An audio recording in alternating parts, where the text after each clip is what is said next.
Welcome to the Killer Innovation Show, the longest continuously produced podcast in history.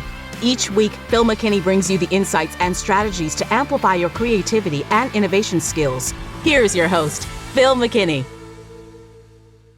Welcome to this week's Killer Innovations podcast. We are still on the road.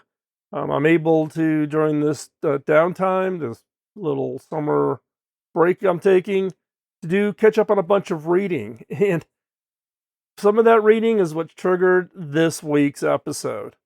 I don't know about you, but I get sick and tired of reading all of these articles, hype articles on new startups and some new CEO who's, doing amazing things in whatever industry or segment they're operating in. And you're reading these stories and you're trying to figure out what is real and what is hype. And when I sat back and really thought about it, this what I would call innovation journalism is in absolute chaos. The pace that these journalists now have to operate, how many stories they have to pump out, 3, 4, 5 a day, leaving no time to really think about these innovations, think about these new things coming to market, the implications of it, potential negative consequences of these new innovations. And so this week's episode of the podcast, I want to cover what I call the failure of innovation journalism.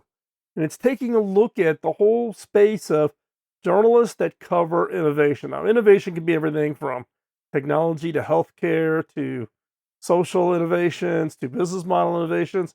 It's any attempt by journalists to try to cover the space of innovation.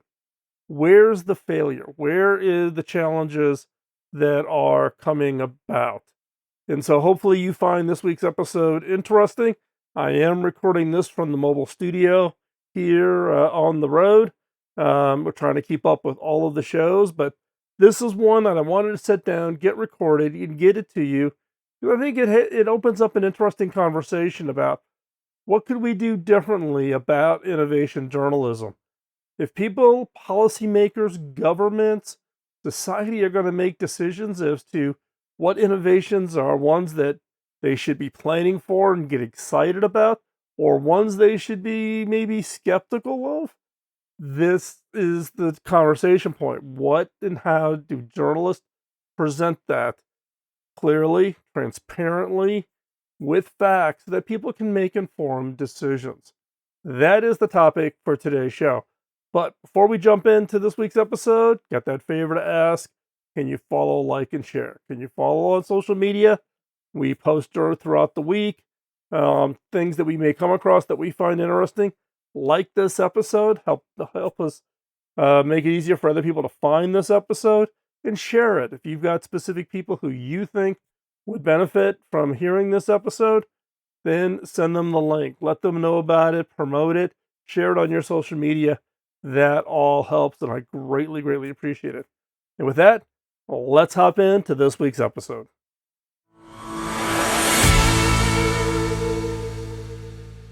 It is not an exaggeration to say that innovation journalism is one of the most important, if not the most important type of journalism in the modern world.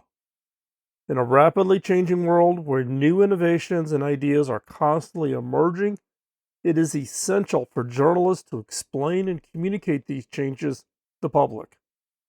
Unfortunately, innovation journalism is in a state of crisis.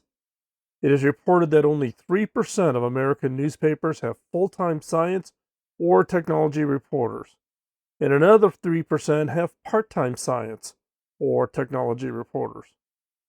This is despite the fact that, according to the Pew Research Center, more than half of Americans say they want more news about science and technology. The problem is not just the lack of reporters. It's also a lack of understanding of what innovation journalism is and how it should be done. Innovation journalism is frequently regarded as simply covering the newest and latest gadgets or Silicon Valley startups. This leads to a lack of accurate representation of innovation in the media. Too frequently, journalists and media platforms sensationalize new discoveries for the sake of increasing traffic or prejudiced in favor or against a specific innovation. Add to this the hero worship of innovators, which is unfortunately all too common, and you have a recipe for misunderstanding. Innovation journalism should be about explaining how and why the world is changing and providing a context for those changes. It should be about exploring the implications of new innovations and ideas and shining a light on the people who are making them happen. Unfortunately, too often it is none of these things. Too often it is simply a regurgitation of press releases or a glorified form of marketing. That is not a failure just of journalism, but of innovation itself. The result is a discrepancy between how innovations are reported and their effect on society. The vast majority of innovation stories focus on the novelty rather than the utility or usefulness. Or worse, it doesn't cover the risk and the potential unintended consequences from these innovations. This can often lead to distortions or inaccuracies in how the public understands innovation and its potential impact. Now, this is not to imply that there isn't good innovation journalism out there. There are certainly some outstanding examples, but they are far too rare. The failure of innovation journalism has real-world consequences.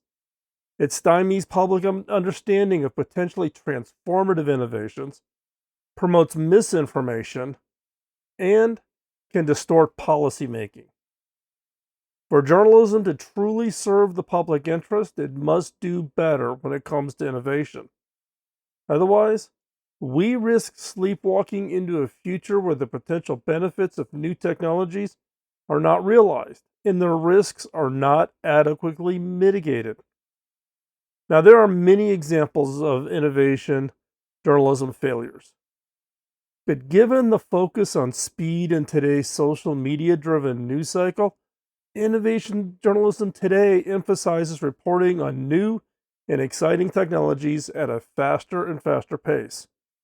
However, this type of coverage can often lead to oversimplifications and sensationalism, which is what we see in many of the failures of innovation journalism. So let's talk through a few examples.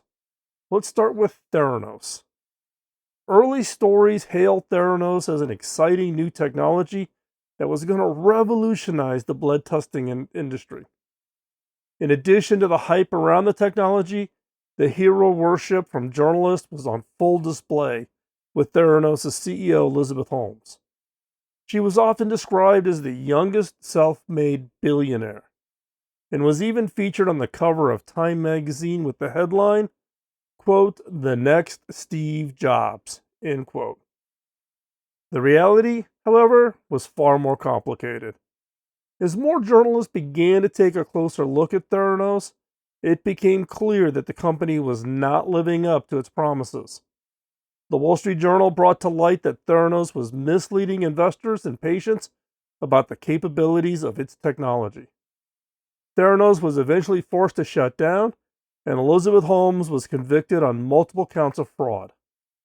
The lesson from the Theranos story is that innovation journalism needs to be more than just positive coverage of new technologies. It needs to be willing to ask the tough questions and investigate the claims.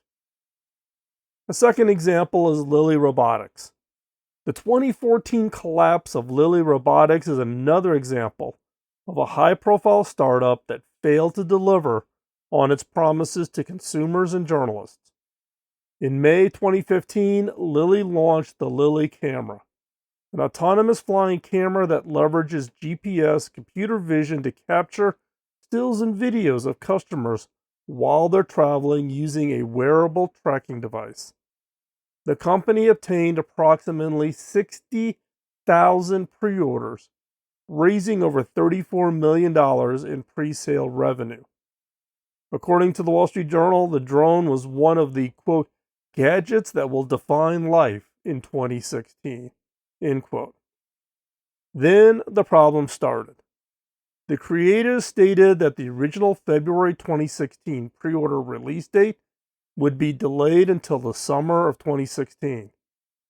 Then, in January 12th of 2017, Lilly emailed all of their clients to inform them that the camera could not be manufactured and that they would receive a refund. Lawsuits ensued. The company quickly filed for Chapter 11. In fact, on the same day, the San Francisco District Attorney filed a complaint against Lilly claiming the firm misled consumers. According to the lawsuit, Lilly faked demonstration videos using products from other manufacturers. In fact, using competitors' products to create demonstration videos. Lilly Robotics had raised over $34 million in venture capital and was featured in several prominent publications, including the New York Times, before it was forced to shut down. These examples highlight how innovation journalism can often fail to provide accurate and thorough coverage of new technologies.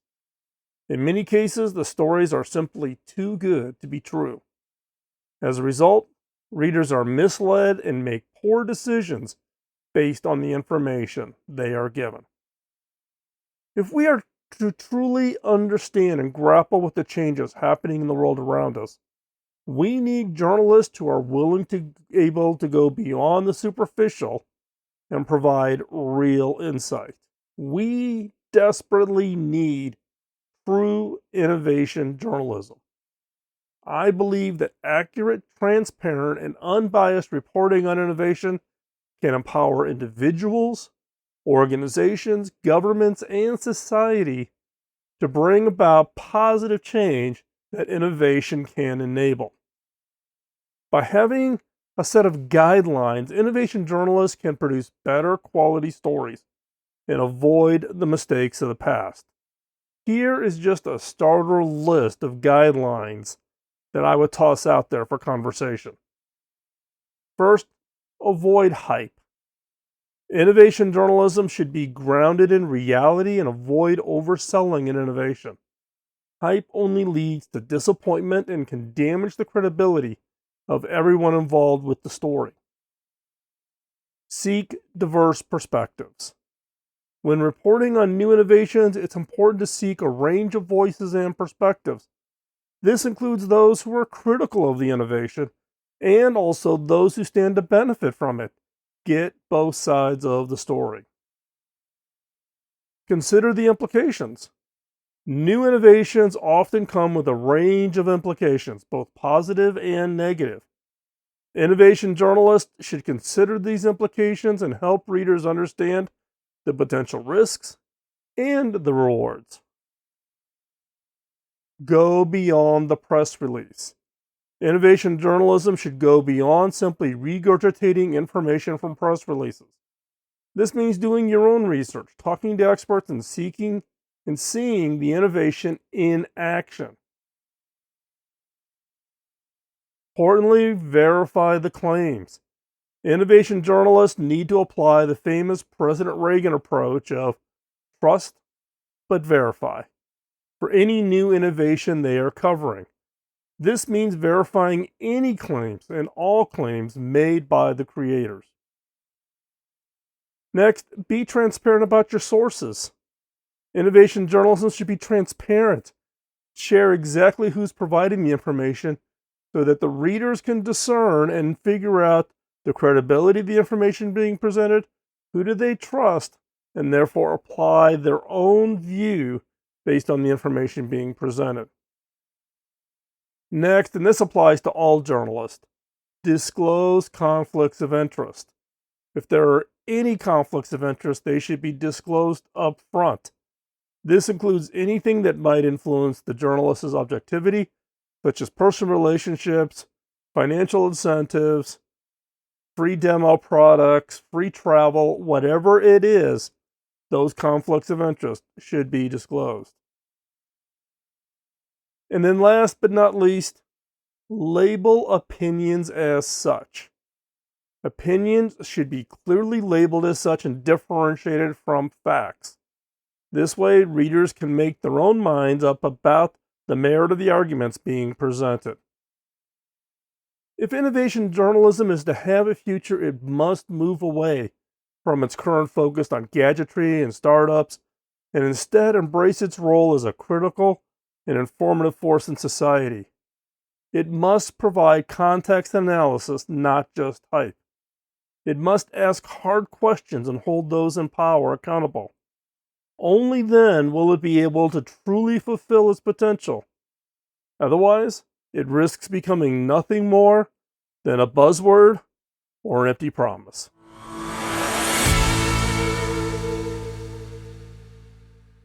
So, what are your thoughts about innovation journalism? Do you have a favorite story that you thought was maybe overhyped or that the journalist just didn't get it and didn't explain it well? What are your thoughts? I think there are some really good journalists out there that do a really good job of covering, but I understand the pressure they're under. The news organizations, the syndicators of their articles out there makes it hard for people to spend the time.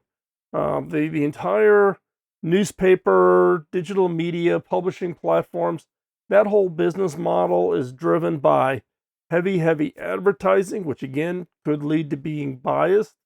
But it drives such a pace of the news cycle, the social media driven pace of putting news out there, being the first out there with the news, with breaking news, drives an approach that doesn't really mesh with the contemplative thinking that you need to apply when discerning which innovations are the ones that are going to have the biggest impact and the ones that you should be involved in, and also the ones that maybe you should avoid.